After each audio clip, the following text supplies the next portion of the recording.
नमस्कार विद्यार्थी मित्रांनो, श्री कोचिंग क्लासेस नांदेड या यूट्यूब चॅनलवरती सर्वांचं स्वागत आहे। विद्यार्थी मित्रांनो, आजच्या तासाला आपण इयत्ता 5वी नवोदय मधील गणित विषयातील जो पाठ क्रमांक 11 आहे या पाठ क्रमांक 11 मधील स्वाध्याय 11.1 चा अभ्यास करणार आहोत। या अगोदरच्या व्हिडिओमध्ये आपण याच पाठाशी संबंधित नमुना प्रश्न आणि महत्त्वाचे मुद्दे घेतलेले आहेत। जर आपण तो व्हिडिओ पाहिला नसेल तर डिस्क्रिप्शन बॉक्समध्ये लिंक दिलेली आहे, तो व्हिडिओ आपण अवश्य पहा। त्याचबरोबर चॅनलवरती जर आपण नवीन असाल किंवा चॅनलला सबस्क्राइब केलं नसेल तर चॅनलला सबस्क्राइब नक्की करा, त्यामुळे येणारे जे व्हिडिओ आहेत ते सर्वात अगोदर आपल्यापर्यंत पोहोचतील। या ठिकाणी स्वाध्याय 11.1 मध्ये आपल्याला पहिला प्रश्न काय दिलेला आहे पहा, 600 अधिक 80 भागिले 2 वजा 10 गुणिले 8 या पदावलीची किंमत किती। आपण या अगोदरच्या व्हिडिओमध्ये पाहिलेलं आहे की अशा प्रकारचं पदावलीचं जे गणित आहे ते आपल्याला प्रत्येक वेळी भागाकार, गुणाकार, बेरीज आणि वजाबाकी या पद्धतीने सोडवायचं आहे। या ठिकाणी भागाकार आपण करणार आहोत। आता 600 अधिक 80 ला जर आपण 2 ने भाग दिला तर बे 1 बे, बे चौक 8 आणि बे 0 0 म्हणजेच 40 उत्तर येईल। वजा 10 गुणिले 8 चा गुणाकार करा, 10 8 80, ठीक आहे। त्यानंतर या ठिकाणी 600 आणि 40 ची बेरीज करावी लागेल आणि त्यातून आपल्याला किती वजा करायचे आहेत, 80 वजा करायचे आहेत। या ठिकाणी आपण 640 मधून 80 वजा करू, शून्यातून 0 गेला 0 राहिला, 4तून 8 जात नाहीत म्हणून हातचा घ्या, 14तून 8 गेले, या ठिकाणी 6 राहतील, बरोबर आहे। या ठिकाणी 5 राहतील, 5 ला 5, म्हणजे या ठिकाणी आपलं या पदावलीचं जे उत्तर आहे ते किती आलेलं आहे, 560 आलेलं आहे। त्यानंतरचा दुसरा प्रश्न पहा, या ठिकाणी काय दिलेला आहे, पुढीलपैकी कोणत्या पदावलीची किंमत 10 आहे। आपल्याला या ठिकाणी 4 पर्याय दिलेले आहेत, त्यापैकी कोणत्या पदावलीची किंमत आपल्याला 10 आहे असा प्रश्न विचारलेला आहे। आपण सुरुवातीला पहिला पर्याय घेऊ। बघा या ठिकाणी 94 मधून 61 काढा, 4तून 1 काढला, 3 राहिले, 9तून 6 गेले, 3 राहिले, बरोबर आहे। वजा 23, या ठिकाणी आपण 33 वजा 23 जर केलं तर या ठिकाणी 10 हे उत्तर मिळून जाईल। म्हणून आपल्याला पर्याय क्रमांक ए हा योग्य आहे असं म्हणता येईल, कारण त्या पदावलीचं उत्तर किती आलेलं आहे, 10 आलेलं आहे। आणि जेव्हा आपल्याला उत्तर मिळतं तेव्हा आपल्याला पुढचे पर्याय पाहायची काही आवश्यकता नसते। या ठिकाणी तिसरा प्रश्न पहा काय दिलेला आहे, 103 अधिक 91 गुणिले 2 अधिक, या ठिकाणी आपण यांची बेरीज करून घेऊ। बघा 3 आणि 1 किती होतात, 4 झाले, 9 आणि 0 9 आणि 1 ला 1 गुणिले 8 आणि 2 10। आपण प्रत्येक गणितामध्ये या ठिकाणी पाहिलेलं आहे की जर संख्या 10च्या पटीत असेल गुणाकारामध्ये तर गुणाकार करायची आवश्यकता नाही। या ठिकाणी 194 ला 194 लिहा आणि 1 च्या पुढे किती शून्य आहेत, 1 शून्य आहे, म्हणून या ठिकाणी गुणाकारामध्ये आपण हा शून्य वापरायचा आहे। म्हणजे 194 गुणिले 10चं उत्तर किती आलेलं आहे, 1940 आलेलं आहे। त्यानंतर आपण प्रश्न क्रमांक 4 पाहणार आहोत। या ठिकाणी प्रश्न क्रमांक 4 काय आहे पहा, 216 भागिले कंसात 24 वजा 6 अधिक 2 गुणिले 53 वजा 14 वजा 6 या पदावलीस सोपे रूप द्या। या ठिकाणी आपल्याला ही पदावली सोडवत असताना सुरुवातीला या ठिकाणी हे 2 कंस अगोदर सोडवावे लागतील, बरोबर आहे। 216 भागिले, बघा या ठिकाणी 24 मधून 6 काढा, या ठिकाणी 18 राहतील, अधिक 2 गुणिले 53 मधून 14 काढा, किती राहतील, बघा 3 मधून 4 जात नाहीत, हातचा घ्या, या ठिकाणी 4 राहतील, इथं 13 होतील, 13तून 4 गेले, या ठिकाणी 9 राहतील, बरोबर आहे। त्यानंतर या 4 मधला 1 गेला, किती राहिले, 3 राहिले, वजा 6, जर आपण वजाबाकी केली तर 9तून 6 गेले, 3 राहिले आणि हे 3 ला 3, म्हणजे या ठिकाणी 2 गुणिले 33 लिहावं लागेल। त्यानंतर भागाकार करा, 18 1 18, 18 1 18, या ठिकाणी 3 राहिले, 18 2 36, म्हणजेच 12 अधिक, या ठिकाणी आपण गुणाकार करू शकतो, 33 2 66। आता 12 आणि 66 ची बेरीज करा, 6 आणि 2 8 झाले, 6 आणि 1 7 झाला, म्हणजे या ठिकाणी जो प्रश्न क्रमांक 4 आहे या प्रश्न क्रमांक 4चं उत्तर आपलं किती आलेलं आहे, 78 आलेला आहे, ठीक आहे। त्यानंतर प्रश्न क्रमांक 5 पहा काय दिलेला आहे, पुढीलपैकी कोणती संख्या कंसात 13 गुणिले 5 अधिक 27 भागिले 9 वजा 2 कंस बंद भागिले 11 या पदावली बरोबर आहे। म्हणजे आपल्याला या ठिकाणी ही पदावली सोडवायची आहे आणि या पदावलीचं उत्तर त्या ठिकाणी पर्याय क्रमांकामध्ये आपल्याला शोधायचं आहे. बघा या ठिकाणी सुरुवातीला भागाकार करावा लागेल. 9 1 9 आणि 9 त्रिक 27. ओके, आपण याच पद्धतीने शॉर्टकट मेथडने गणित करण्याचा सराव करावा लागेल, कारण आपल्याला परीक्षेमध्ये मर्यादा असते, वेळेची मर्यादा असते. आपण जर प्रत्येक गणित जर एक एक पेजेस मांडत राहिलो तर आपला वेळ निघून जातो. त्या ठिकाणी आपल्याला कमीत कमी वेळेमध्ये गणित सोडवता आलं पाहिजे, त्यासाठी ही प्रॅक्टिस गरजेची आहे. बघा या ठिकाणी 9 1 9 9 त्रिक 27. आपण काय करायचं आहे, 13 गुणिले 5 किती होतात 65, म्हणून या ठिकाणी 65 लिहू, अधिक भागाकार किती आलेला आहे 3 वजा 2 कंसात घ्या भागिले 11. ओके, या ठिकाणी 65 आणि 3 यांची बेरीज करा. 5 आणि 3 किती झाले 8 झाले, आणि हे 6 म्हणजेच 68 वजा 2 भागिले 11. बघा 68 मधून 2 काढा, 66 राहतील, भागिले 11 म्हणजेच 11 1 11 आणि 11 6 66. म्हणजे या ठिकाणी जी पदावली दिलेली आहे या पदावलीचं उत्तर आपलं किती आलेलं आहे 6 आलेलं आहे. त्यानंतर प्रश्न क्रमांक 6 या ठिकाणी काय दिलेला आहे पहा, 36 वजा महिरपी कंसात 18 अधिक चौकटी कंसात 14 वजा साधा कंस 15 वजा 8 भागिले 4 गुणिले 2 साधा कंस बंद चौकटी कंस बंद आणि महिरपी कंस बंद. या पदावलीचं आपल्याला या ठिकाणी उत्तर काढायचं आहे. सर्वात अगोदर आपण हा जो मध्ये कंस आहे तो कंस अगोदर सोडवून घेऊ. या ठिकाणी आपण सविस्तर उत्तर लिहू या ठिकाणी. ठीक आहे, 36 वजा महिरपी कंसात 18 अधिक चौकटी कंस 14 वजा, आता या ठिकाणी आपण या कंसातले ज्या क्रिया आहेत त्या क्रिया कंसाचा भागाकार गुणाकार बेरीज आणि वजाबाकी या क्रमानुसार करणार आहोत.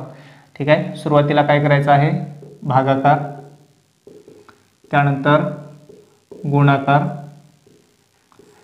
त्यानंतर बेरीज आणि नंतर वजाबाकी. या ठिकाणी या ज्या दोन क्रिया आहेत आणि ह्या शेवटच्या ज्या दोन क्रिया आहेत यांच्यामध्ये आपण गुणाकार किंवा भागाकार जरी केला तरी चालतो, परंतु क्रमानुसार तो योग्य असला पाहिजे. बघा या ठिकाणी या कंसामध्ये सुरुवातीला आपण भागाकार करू, म्हणजेच कंसात 15 वजा या ठिकाणी भागाकार करा 4 2 8 गुणिले 2 साधा कंस बंद करा चौकटी कंस बंद आणि महिरपी कंस बंद.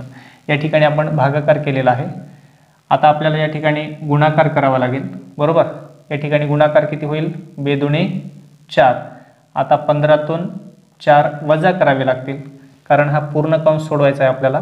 15तून 4 काढले 11 राहिले. ठीक आहे, आता आपण ही स्टेप मांडून घेणार आहोत. 36 वजा महिरपी कंसात 18 अधिक चौकटी कंस 14 वजा या ठिकाणी या कंसाचं उत्तर आपण काढलेलं आहे, किती आलेलं आहे 11. कसं काढलं तर 2 दुणे 4. या ठिकाणी 15तून 4 वजा केले किती राहिले 11 राहिले, बरोबर. या ठिकाणी या कंसाचं जे उत्तर आहे ते किती आलं होतं आपलं 11 आलेलं होतं, म्हणून आपण या ठिकाणी 11 लिहिलेलं आहे. त्यानंतर महिरपी कंस बंद करू. बघा त्यानंतरच्या स्टेपमध्ये 36 वजा महिरपी कंसात 18 अधिक हा चौकटी कंस सोडून घ्या. 14तून 11 गेले 3 राहिले, बरोबर आहे. महिरपी कंस बंद करा. या ठिकाणी 36 वजा हा कंस सोडवा 18 आणि 3 किती झाले 21, बरोबर आहे. या ठिकाणी शेवटी आपल्याला 36 वजा 21ची वजाबाकी करावी लागेल. 6तून 1 गेला 5 राहिले आणि 3तून 2 गेला 1 राहिला. म्हणजे आपल्याला जो प्रश्न क्रमांक 6 दिलेला आहे या प्रश्न क्रमांक 6च्या पदावलीचं उत्तर किती आलेलं आहे 15 आलेलं आहे. त्यानंतर प्रश्न क्रमांक 7 पाहणार आहोत. या ठिकाणी प्रश्न क्रमांक 7 काय दिलेला आहे पहा, कंसात 24 भागिले 5चे 3/15 3/5 गुणिले 3 अधिक 16 वजा 3 गुणिले 5 या पदावलीची आपल्याला किंमत काढायची आहे. बघा ज्या ठिकाणी पदावलीमध्ये किंवा कोणत्याही गणितामध्ये जर आपल्याला चा ची चे हे 3 शब्द जर आले, लक्षात ठेवा चा ची आणि चे या तीनही शब्दांबद्दल आपल्याला प्रश्नामध्ये गुणाकाराचं चिन्ह वापरावं लागतं. हे गोष्ट आपण लक्षात ठेवायची आहे. मग त्यासाठी आपण ही पदावली मांडून घेऊ. 24 भागिले 5 चा ची चे म्हणजेच काय गुणिले, आपण आताच पाहिलं 3/5 गुणिले 3 अधिक 16 वजा आपण हे गुणाकार करू शकतो 3/5 15. ठीक आहे. आता या ठिकाणी दशांशमध्ये भागाकार करत बसण्यापेक्षा आपण तिरकस भागाकाराच्या आधारे या संख्या कट करू शकतो. 5 1 5 5 1 5. काय शिल्लक राहील? 24 भागिले 3 गुणिले 3 अधिक 16 वजा 15. या ठिकाणी लक्षात घ्या, आपण 5 आणि 5चा भागाकार करून हे 5 कट केलेले आहेत. 24 भागिले 3 गुणिले 3 अधिक 16 वजा 15. ठीक आहे. त्यानंतर आता आपण हा भागाकार करून घेऊ. 24ला 3ने भागा, 3 8 24 गुणिले 3 अधिक 16 वजा 15. ओके. या ठिकाणी गुणाकार करा. 8 त्रिक 24 अधिक 16 वजा 15. ओके. 24 आणि 16 यांची बेरीज करा. 6 आणि 4 10ला 0, हातचाला 1, 1 आणि 2 3, 3 आणि 1 4 वजा 15. म्हणजेच 40मधून आपल्याला 15 काढायचे आहेत. या ठिकाणी 10 होतील, इथं 3 राहतील. 10तून 5 गेले, 5 राहिले. बरोबर आहे. 3तून 1 गेला, 2 राहिला. म्हणजेच प्रश्न क्रमांक 7ची जी पदावली आहे त्या पदावलीचं उत्तर आपलं किती आलेलं आहे? 25 आलेलं आहे. 2002 भागिले 13ची 11 पट. या ठिकाणी पट म्हणजेच गुणाकार, म्हणून 2002 भागिले 13 आणि 11चा गुणाकार करा. 13 1 13ला 3, हातचाला 1, 13 1 13 आणि 1 14. म्हणजेच 2002ला या ठिकाणी आपल्याला 143ने भाग द्यायचा आहे.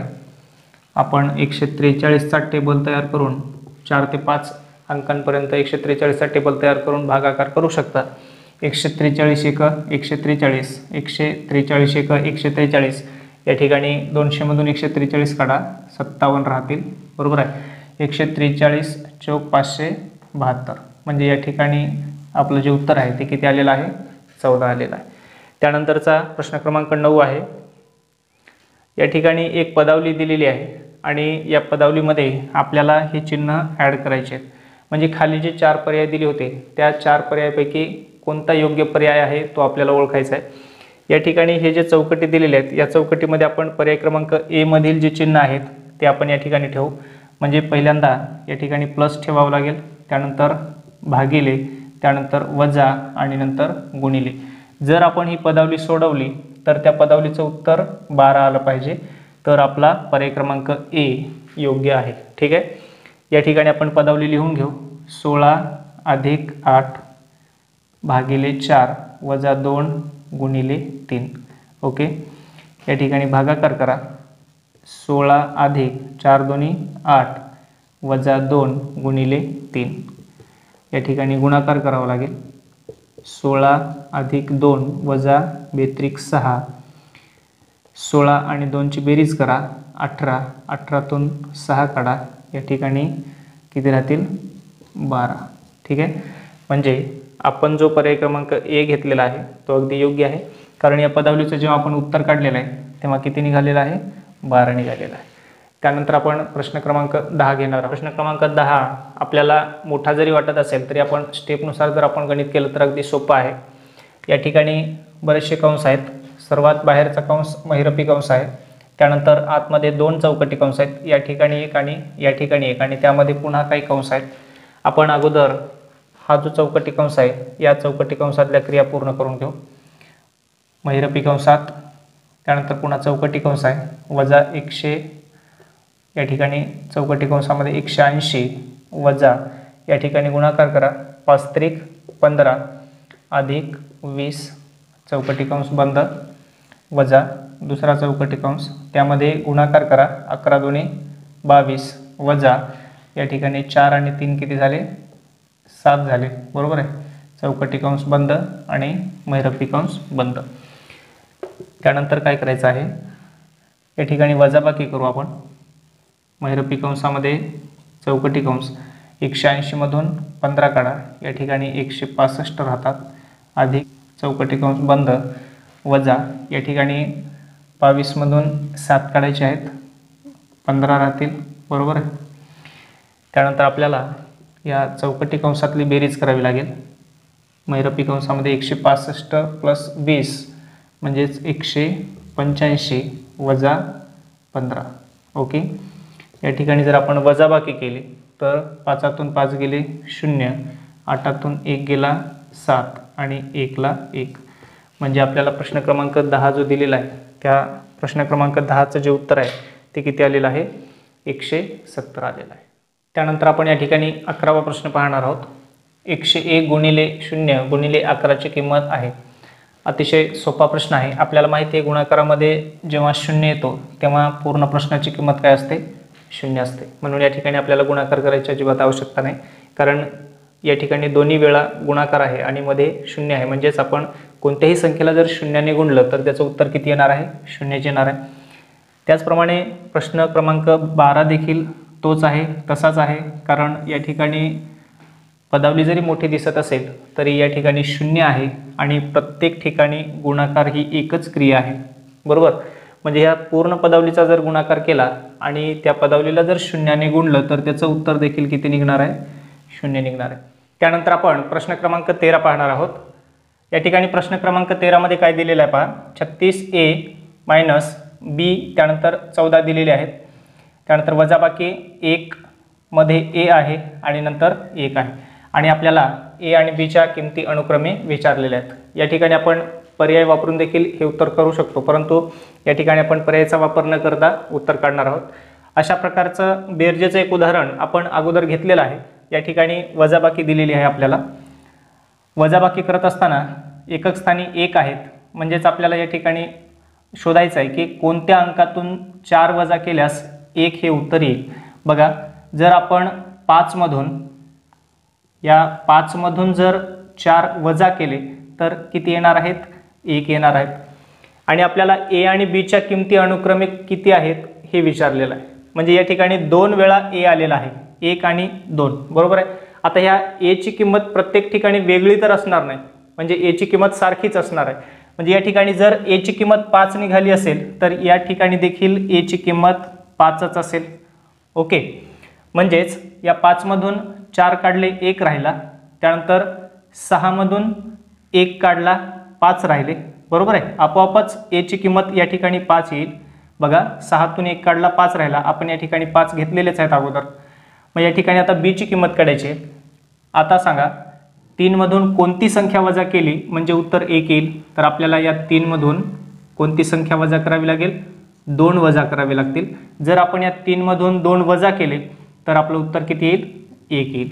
ओके, म्हणजे या ठिकाणी या वजाबाकीचं उत्तर आहे 151 आणि आपल्याला a आणि b च्या ज्या अनुक्रमिक किमती विचारलेल्या आहेत त्या किती आहेत? मग a ची किंमत आहे 5 आणि b ची किंमत किती आहे? 2 आहे. ओके, म्हणजे अशा पद्धतीने आपण हे गणित सोडवलेलं आहे. त्यानंतर स्वाध्याय 11.1 मधला शेवटचा प्रश्न या ठिकाणी पहा काय दिलेला आहे. 6a गुणिले 8 बरोबर bc 4, तर abc च्या किमती अनुक्रमे किती आहेत? या ठिकाणी आपण पर्याय धरून हे उत्तर काढू शकतो. जर आपण पर्याय क्रमांक 1 घेतला तर या ठिकाणी a ची किंमत 3 घ्यावी लागेल, b ची किंमत 5 घ्यावी लागेल आणि c ची किंमत 0 घ्यावी लागेल. मग या ठिकाणी आपण सुरुवातीला a ची किंमत घेणार आहोत. a ची किंमत आपण या ठिकाणी किती मानलेली आहे? 3 घेतलेली आहे. बरोबर, म्हणून हा गुणाकार आपण सुरुवातीला खाली मांडून घेऊ. 6 a च्या ठिकाणी 3 घ्या गुणिले 8. बरोबर, यांचा गुणाकार करून घेऊ. 8 त्रिक 24 ला 4, हातचे आले 2, 8 संग 48, 48 आणि 2 किती झाले? 50. बरोबर आहे. आपलं उत्तर आहे BC4. ओके, मग या ठिकाणी आपण BC आणि 4 लिहिलेले आहेत. या ठिकाणी 4 ची किंमत तर अगोदरच आपण उत्तरामध्ये घेतलेली आहे. आता b आणि c ची किंमत किती निघालेली आहे? b ची किंमत 5 आणि c ची किंमत 0. मग या पर्यायामध्ये दिलेल्या संख्या योग्य आहेत का बघा. a ची किंमत आपण 3 घेतलेली आहे. बरोबर, b ची किंमत किती यायला पाहिजे? 5 यायला पाहिजे, म्हणजे b ची किंमत 5 आलेली आहे. त्यानंतर c ची किंमत किती यायला पाहिजे? 0 यायला पाहिजे आणि या ठिकाणी c ची किंमत 0 आलेली आहे. म्हणून प्रश्न क्रमांक 14चं जे उत्तर आहे ते पर्याय क्रमांक ए हे उत्तर योग्य आहे. म्हणजेच a ची किंमत 3, b ची किंमत 5 आणि c ची किंमत 0 आहे.